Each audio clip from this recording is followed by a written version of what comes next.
Suddenly, the Airdrop in his incoming. chest, and everyone looks confused. A huge flock of birds is heard around, and more of them start approaching. Calyx already realizes that maybe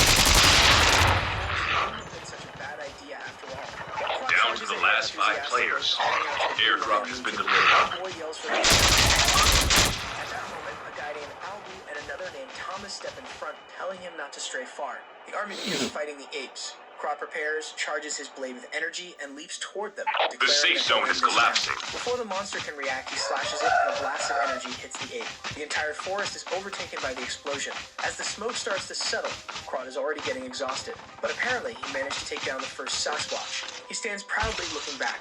Meanwhile, our boy wonders why this idiot is enjoying the fight so much. But then he's startled when another Sasquatch is seen pounding one of the knights.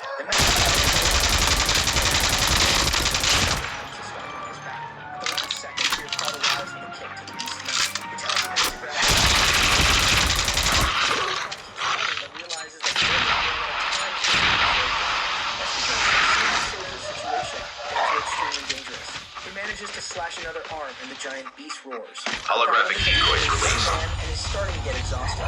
Not to mention, even the older apes were stronger than expected. He decides to try immobilizing some of them and slides on the knife, slashing at its heel. The beast roars, and another one goes down. The soldiers get excited, seeing that they have a chance to win. But Crot knows something is wrong. Looking around the forest, he sees 8, but there's still one missing. That's when he hears there's a giant albino one charging toward the prince. And the worst part is that the monster is weak. Calyx has no way to escape. Crot rushes, but Albu steps in front, telling the prince to stay back. From a distance, Crot unleashes another lightning attack, and everyone is momentarily blinded. But as the smoke clears, a hand bursts out of it. It strikes Albu in the chest, sending him flying and leaving a crater in the ground. Calyx is shot. Only 2 players left. Almost there.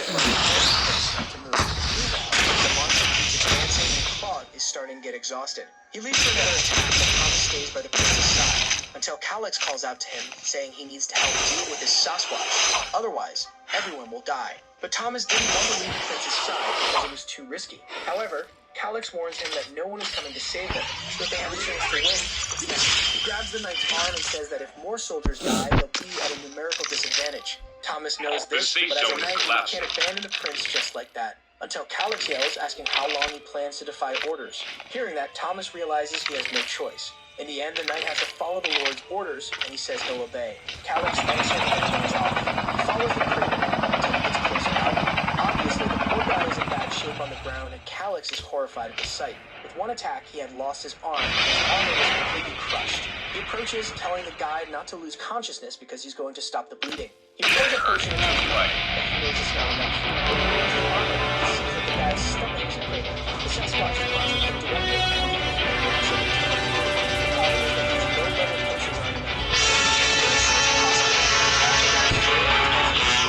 He'll come back as fast as possible and make sure he survives. Shortly after, in another part of the forest, he hides behind a tree, observing the Sasquatches. This was the hunting group of goblins that Layla had mentioned. But just glancing at them, he's terrified to see the beasts pounding their chests. The monsters were much stronger and more disgusting than he had imagined. He punches the tree, thinking that he really could die here. It's afraid, even though he wants to trust Layla's plan and is sure she set up the traps. If everything goes right, he won't get hurt. But this isn't the world where he's sitting behind his honors. Breathing heavily, he remembers all the lying there. He tells himself it's fine. He won't die. He steels himself, saying that he can do this, and then steps out from behind the tree.